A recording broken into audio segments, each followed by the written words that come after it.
Buonasera e benvenuti a Sette Sera. Nella puntata di oggi parleremo di un fenomeno inammissibile che purtroppo sta veramente riempiendo le cronache. Parleremo di violenza che pare essere all'ordine del giorno e per cui rifletteremo sui tanti casi di cui sentiamo parlare e guarderemo alle vittime. Parleremo soprattutto di donne e alle donne e nella seconda parte della puntata parleremo anche di chi troppe volte subisce la nostra violenza e la nostra cattiveria senza nemmeno poter denunciare, sono gli animali. Ma iniziamo subito questa puntata, vi presento i miei ospiti, Rosaria Iardino, responsabile del Forum dei diritti del PD di Milano e presidente di Donne in Rete. Buonasera e benvenuta. E buonasera e benvenuto anche al sociologo Fabrizio Fratus. Buonasera a tutti. Eccoci qua, allora siamo a una decina di giorni dalla giornata mondiale contro il femminicidio. Si è tenuto il 14 di febbraio e in 198 nazioni c'è stato un flash mob proprio per accendere i riflettori su questo fenomeno che è inaccettabile, sta continuando e aumentando, la violenza sulle donne che porta addirittura all'assassinio di moltissime donne. I dati sono allarmanti e inquietanti. Ma nel nostro paese siamo arrivati già a 124 donne uccise per mano purtroppo o di un fidanzato, di un marito. Diciamo una donna ogni 2 giorni muore nel nostro paese. Devo dire che il flash mob ha coinvolto quasi 1 miliardo di persone nel nostro globo, nella nostra terra, e la cosa inquietante è che, diciamo un po' un fatto di cronaca, è quello che sta succedendo in India, no? Che le donne vengono stuprate, uccise, come se fosse un atto culturale.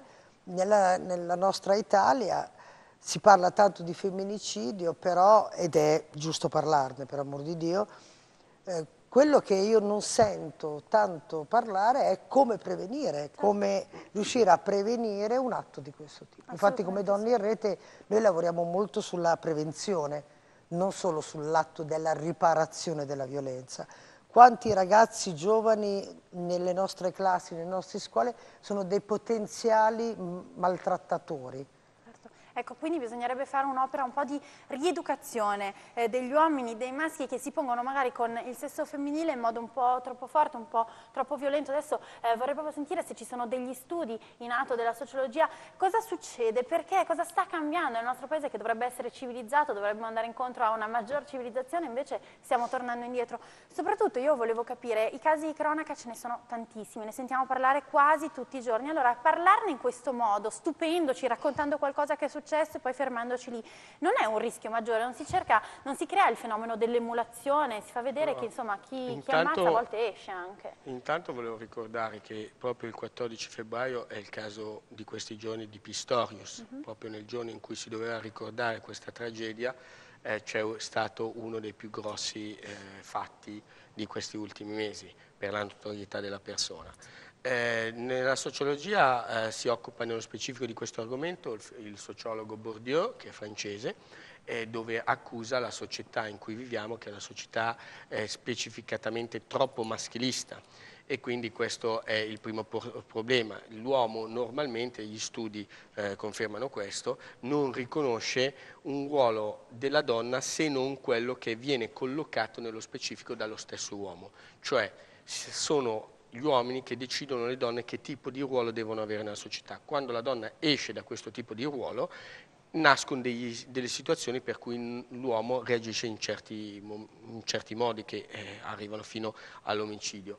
E nel caso specifico che diceva Rosaria, è vero, il problema è la prevenzione. In tutti i casi che lei ha citato di omicidi, le donne avevano già denunciato precedentemente. Quindi cosa fa lo Stato per intervenire e prevenire? Questo è il problema e presumo in questo caso che forse Rosaria come presidentessa di Donne in Rete abbia delle idee di come muoversi. Certo, adesso lo vediamo. Ecco, prima di tutto però vorrei ricordare alle donne, noi adesso parleremo di prevenzione, per cui vogliamo parlare ai tanti uomini di che cosa non devono fare, però ricordiamo alle donne che stanno subendo delle violenze in questo momento che il denunciare è fondamentale, è il primo passo, poi cercheremo di fare prevenzione bene, ma se voi state subendo in questo momento ditelo, perché tante sono le associazioni che vi possono tutelare, Donne in Rete è una di queste, insomma anche lo Stato, la polizia, insomma dovete dirlo. Adesso andiamo subito a parlare di Donne in Rete e che cosa si può fare. Fratus ci ha parlato di una società un po' maschilista, allora veramente qui che cosa bisogna cambiare, che cosa non bisogna fare e dire? Posso rubarti un minuto? Sì? Perché è proprio di 3 giorni fa che ci chiama una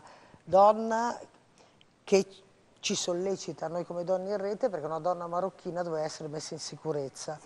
Donne in Rete non ha un centro antiviolenza, però noi ci siamo immediatamente attivati, in giro di 2 ore abbiamo trovato una collocazione a questa donna marocchina che aveva avuto il coraggio, trovato il coraggio di abbandonare l'uomo portandosi via i suoi figli e li abbiamo messi in sicurezza. Quindi quello che dicevi te è di fondamentale importanza.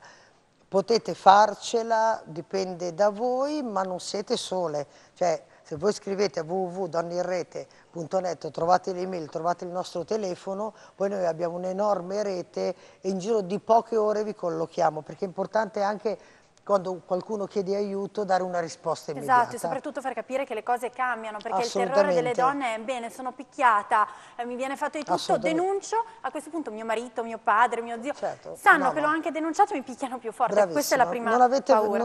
Non dovete avere paura, perché noi comunque vi collochiamo in qualche parte. Ecco, quindi questa è la prima cosa da sapere. Adesso andiamo invece a vedere che cosa fa il nostro paese per combattere tutto questo. Allora, ci sono abbastanza fondi, per esempio, prima di tutto, per andare a sovvenzionare le associazioni che si rendono conto di quello che succede e che vogliono salvare le tante donne? Guarda, noi come Donne in Rete, il progetto contro la violenza, che si chiama Non lo faccio più, è autofinanziato, perché dal governo non prendiamo nessun denaro, neanche da Regione Lombardia, da nessuno.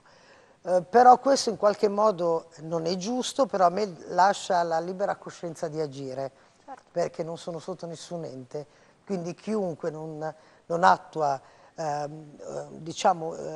programmi, noi lo denunciamo. Che cosa secondo me lo Stato deve fare? Innanzitutto partire da un'educazione civica, dall'educazione al rispetto, partendo già dalle scuole elementari. Quando un bambino o anche una bambina, perché poi abbiamo violenze anche di donne versus uomini o donne verso le donne, no? È ovvio che fa più comunicazione, ma perché sono numeri diversi, però la violenza riguarda proprio il genere femminile ma anche il genere maschile. Partire da lì e soprattutto quando noi scopriamo un bambino che ha degli indicatori che sono predittivi di un bambino violento, noi non possiamo girare la faccia dall'altra parte. Noi dobbiamo dare una mano a quel bambino, perché è la prima vittima, di fare in modo che questo bambino diventi un adulto violento. Io ho sotto mano un caso in questo momento di un bambino dove tutti gli indicatori della scuola media ci dicono che è un bambino che userà violenza, perché usa violenza sui suoi compagni, ma gli fa anche, li obbliga anche a una gestualità violenta. Ecco, i genitori di quel bambino non vogliono parlare con noi. Allora noi abbiamo deciso di fare intervenire gli assistenti sociali. Perché? Perché non dobbiamo farlo solo per chi un domani potrebbe subire violenza da quel bambino, ma io parto da un presupposto, che nessuno nasce violento.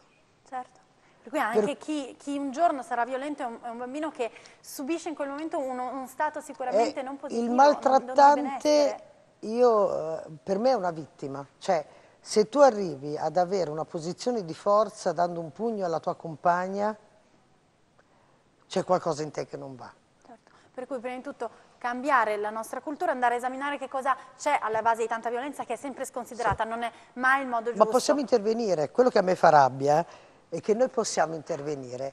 Ci sono fondi per le case di donne maltrattate ed è giusto che ci siano, sempre di più, mi auguro, ma il vero goal di uno Stato è fare in modo che gli atti di violenza, non gli omicidi, perché noi parliamo di 124 omicidi dove noi non possiamo fare più nulla, ma solo Milano, giugno del 2012, avevamo più di 1000 casi di violenza sulle donne.